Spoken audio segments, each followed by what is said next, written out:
And then we come to our next report, which is the September police report. And I'd like to welcome our chief. Thank you, Mayor. Just wanted to start off by making a couple of acknowledgments of some recent events I had the opportunity to attend. You need to get closer. Can you hear me? Sorry.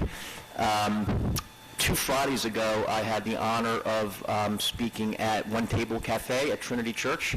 If anybody has never attended, I really recommend it. It was a great event. There was some great conversation there. I had the opportunity to share some department philosophy with members of our community, and we had a great conversation about policing nationally and policing at our community level, and got some great feedback, great conversation. I felt really good about it when I left there, and I just thought it was a great event that I wanted to share with everybody publicly and thank One Table for inviting me. The second event I wanted to share with everyone was our open house 2 Saturdays ago. It ended up being, I think, a really good event. We started a little bit early. We were a little nervous, but it turned out for young families and young children, it was good timing. So it just shows that our officers are really working to invent new ideas and kind of get out of the box and try to engage the community in different ways. So look for more of those events coming in the new year. And with that, I can take any questions you have on the police report. Ms. Howard. Thanks. Nick, I want to start with where you just ended, which was, I loved I didn't have the benefit of being at One Table, but there was a terrific article in the paper about it, and I loved the language you used. I took note of it. You said that that police need to see themselves as guardians, not warriors, which I thought was really interesting terminology, and maybe if you want to, before tonight, when I mentioned that to you, you mentioned you didn't just pull that out of thin air. I thought that was interesting, the source of that. I'd like to take credit for that, but it's from the, I actually, I can't take credit for it, but we have embraced it here in Princeton. I think it's a great philosophy. It comes from the President's Task Force on 21st Century Policing, and I think it just absolutely embraces the philosophy we have here in Princeton and where policing is going. We're the guardians of our communities. We're not, we shouldn't be seen as warriors or soldiers. That's not what we are. That's not our role. So I think that term just really embraces it, and I tend to use it a lot because I think it really highlights what we do here. Yeah, it's great. And I looked it up, just pulled it up. This is President Obama's task force on 21st century policing, which came after Ferguson, and which we've referred to many times because we've really looked to that as a roadmap. And I was joking with you, but I hope it's not true. I hope that remains on the web and that remains a document that's in effect, even with the change in administrations. I think it will be. And one of our officers actually said this to me recently, that we did a strategic plan, and for departments that don't have one, that's a strategic plan. That task force report outlines what every police department can do to be effective in the community. Really, having no knowledge of strategic planning, if you open up that report and abide by what's in there, you're going to be successful. So I see that remaining at the sort of the tip of the spear of policing going forward. So it's great. I mean, I thought the way you've embraced that new mindset of guardian over warrior really does, as the report says, the President's report says, help build trust and legitimacy in the community. And I think I would tie that also to your point about increasing positive contacts. And I would just add, I know Liz and Joe were there, and maybe others were there at a different time, that Saturday open house was terrific. And some of us, we joked, I think, up here about it starting at 8 a.m., but then all of us realized when we got there that it was brilliant, actually, to start at 8 a.m. because all these families with little kids who needed something to do. And there were so many kids dressed as police officers. It was really cute and little in their uniforms and stuff. So it was a really nice event. And I hope, do you plan to do something like that again on a Saturday? Or? Yeah, that was actually an officer's idea. We were talking about an event to have, and that was something that came up out of our planning. And those are the types of things that I hope, the creativity that comes out of the department, just ideas we get together and think of how we can reinvent events and do things differently to engage the community. So I thought that was pretty cool. So many of them are young parents too. You can tell that they really liked interacting with the kids. So I have one substantive question and one mundane question. The substantive one, you've been involved, and some of your officers have been involved in all of the planning that the Human Services Commission and others have been doing in terms of reacting to fears in the community. And I know Officer Narvaez, for example, has gone with Elisa to St. Paul's Church and have been involved in the thinking about how do we respond to these fears in the community. But one thing that's come up that I think we ought to that we ought to explain more to the public, because there seems to still be continuing confusion, is what kind of town are we? Which sounds like a funny question to ask, but I think there is this confusion. And we even had a citizen come this summer, I think, remember, and asking us, were we a sanctuary city? What were we? And I'm sorry the reporter left, because I think he he coined the term. It was going to put him on the spot. I think he gets it wrong, and it's not very helpful. So I'll, maybe we could all report that to him tomorrow when he calls us. But this difference between being, I think the way we've chosen to think about this is that we are a welcoming community, which means we focus on inclusion and opportunity and celebrating the diversity in our community and making sure everyone is able to take advantage of the opportunities here. And it's very affirmative and proactive, being a welcoming community. The term that sometimes gets used is that some communities have chosen to use a sanctuary city, which has a different meaning. But very clearly, I want to state for the record, we've decided to be a welcoming community, and that is infused through so much of our work. And it's unfortunate that it gets confused, I think, in the public's eye. And I wondered if you could comment. Of course, we're all struggling with what the impact of the election and what that's going to mean, and there's a lot we don't know, obviously, and so we're preparing different scenarios. We're trying to educate the community.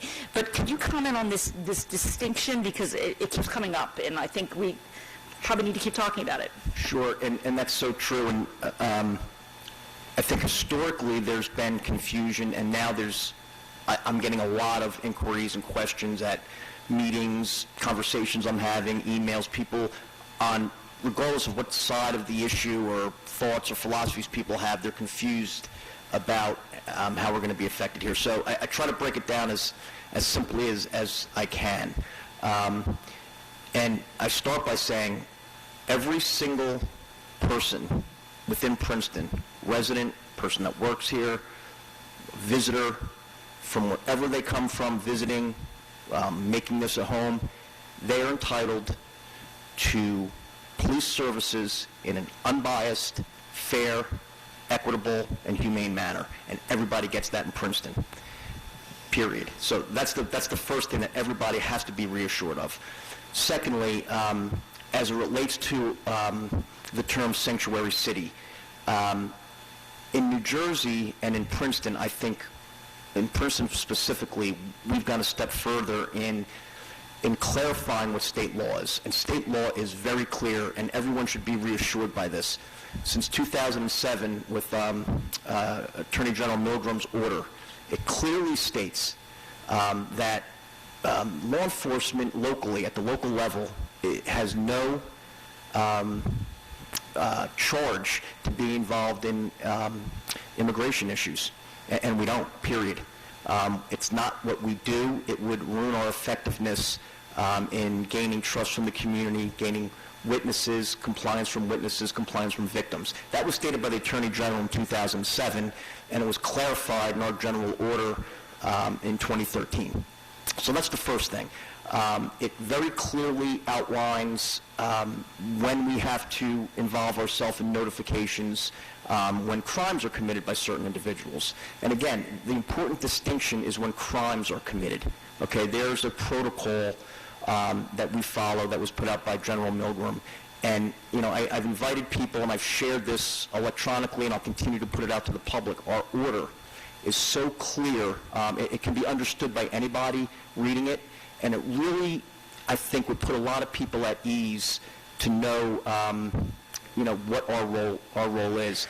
But, to reiterate, when it comes to residents, people living here, victims of crime, witnesses in crime, we don't engage in any type of immigration actions whatsoever. We haven't, and that remains the law.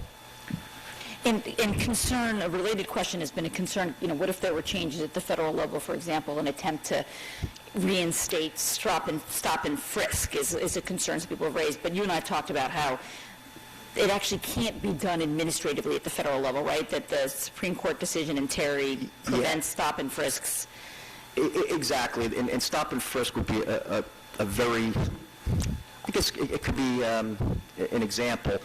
I'm certainly not a constitutional scholar, but, we abide by the United States Constitution, and then even more specifically, the Constitution of the State of New Jersey. And that very clearly delineates things like when you can stop someone and frisk someone. And that doesn't change based on anything regarding immigration. Everybody's entitled to those constitutional rights. And as I see it, specifically in New Jersey, it's so long, it's been existing here so long, the precedent is so deep that I think all New Jersey local law enforcement have a clear understanding of what our role is, and I remain confident that those protocols are proven and will remain in existence. But as for us, as I stand here before you, nothing has changed.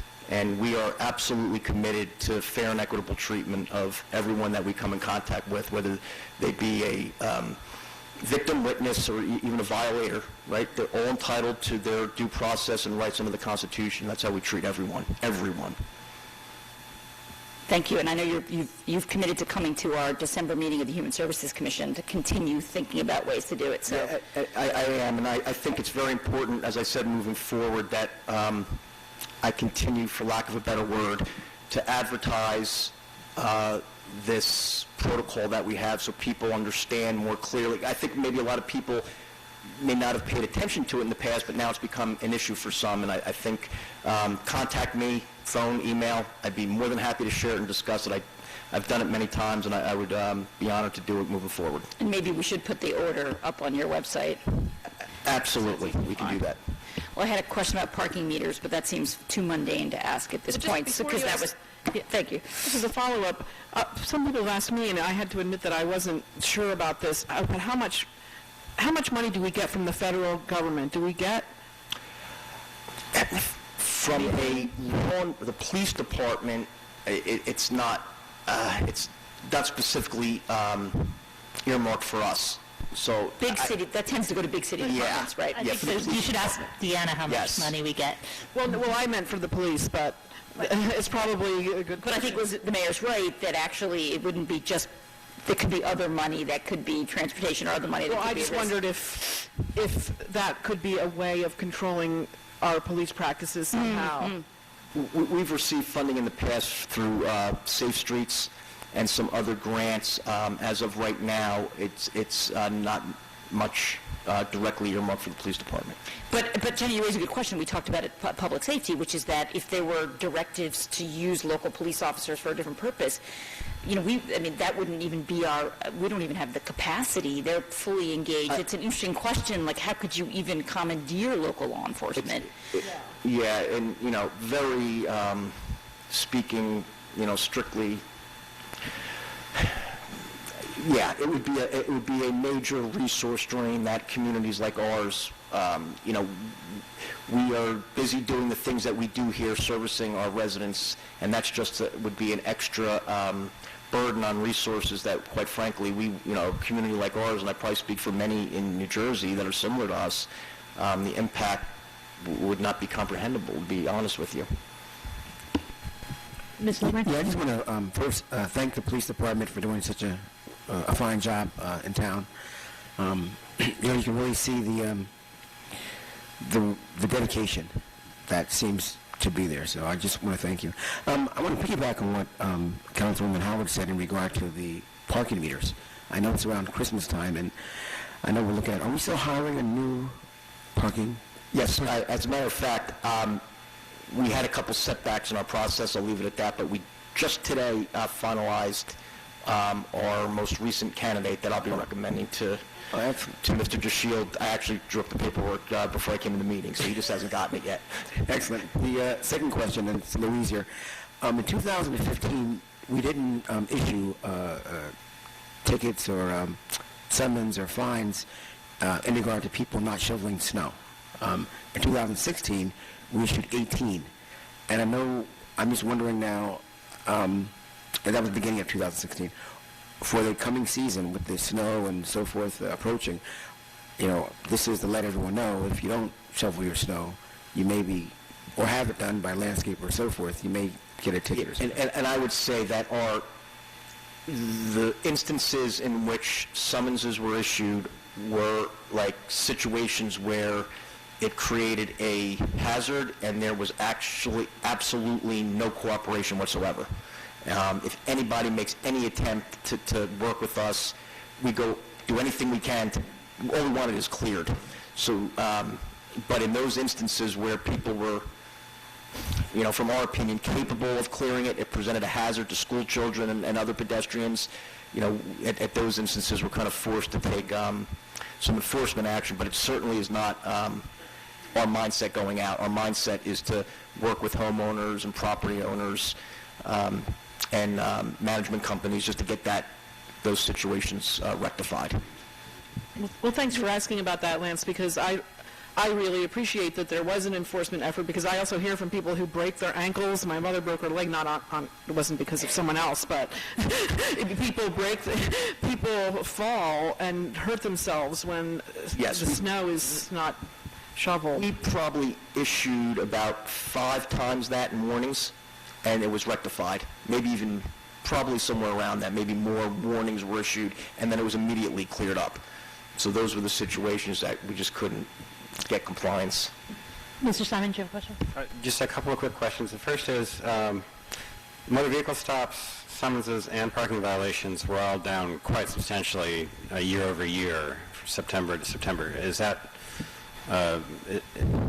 something we should expect going forward? Is that a sort of a one-off just due to specific personnel issues, or what's the explanation for that? So with parking summonses, clearly there were a couple issues. Some were actually with vehicles, and others where we lost an enforcement officer. So that I don't see, I see that being rectified, or changing, if you will. When it comes to summonses and motor vehicle stops, I tend to look more at the motor vehicle stops than I do the summonses through enforcement actions, and they are down. There were several reasons why they're down.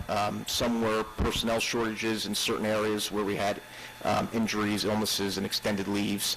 Others were some other activities that we were assigning our officers to that would take away from the level of motor vehicle. Something had to give in certain respects. However, I want to be very clear in saying that we are absolutely keeping motor vehicle enforcement as a super high priority. Well, that was actually going to be my question. Is for residents, what should they take away from that? Well, Are we yeah. just finding other ways to make the enforcement work, or? Yeah, well, we, I can speak to maybe, I can give certain examples without getting very specific, but areas where we know there are speeding problems. We're being very specific in responding to our complaints that we get, because we get complaints constantly. I know you get them, I get them, we get them constantly, and I've gotten a lot of compliments that we're being very reactive to those complaints. However, during this period of time, over the last several months, we have reallocated some resources to do some other constructive things that took away from some enforcement. But I don't see that being something that's going to continue going forward. However, I just want to reiterate about summonses versus motor vehicle stops. I tend to look at that motor vehicle stop number because enforcement's not only summonses. Enforcement can be warnings. People get stopped and, as we say regularly, given a break or a warning. And we can't legally, and we don't put a huge amount of emphasis internally, because we can't, on the issuance of a summons. But to your point, motor vehicle stops were down, and we'll continue to monitor it. And I can tell you that in a staff meeting I just had, these sergeants were coming back telling me how much, they're They're concentrating on the complaints. They know it's a major issue for us. So I can assure you, though, that attention is not being taken away.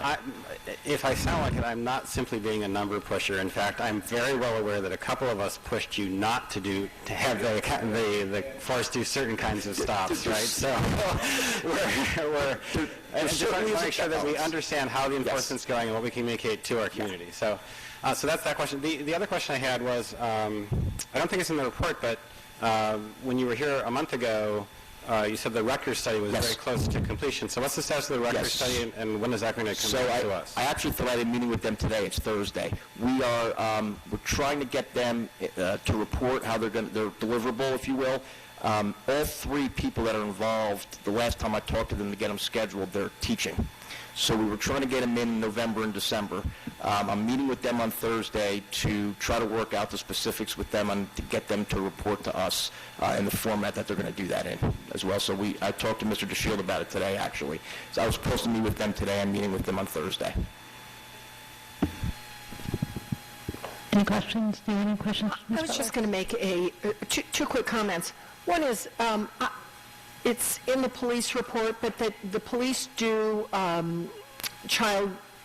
you'll check the installation of baby seats, child seats, and people can do they need to make an appointment? Can they just show up and ask someone or come out and check the installation to make sure? That's a great question. I'm so glad you highlighted that. I probably should have done that earlier. We have 4 certified child seat installers and inspectors. So you do have to call, make an appointment. We have a dedicated line to make that appointment so that we make sure we have a certified officer there. But it is an absolutely tremendous service that I really implore everyone to take advantage of, because there are long ways of installing child seats. And as a dad, I can tell you, after seeing them do it in retrospect, I probably made a few mistakes.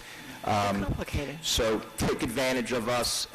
It's like a 15-minute installation. We do it right in the parking lot, and I can see from my office every day that people are using it. So I want to actually advertise that more effectively, because it's a great service. So all those grandparents who are having grandchildren come visit at Christmas time. Bring them in. Absolutely. Absolutely.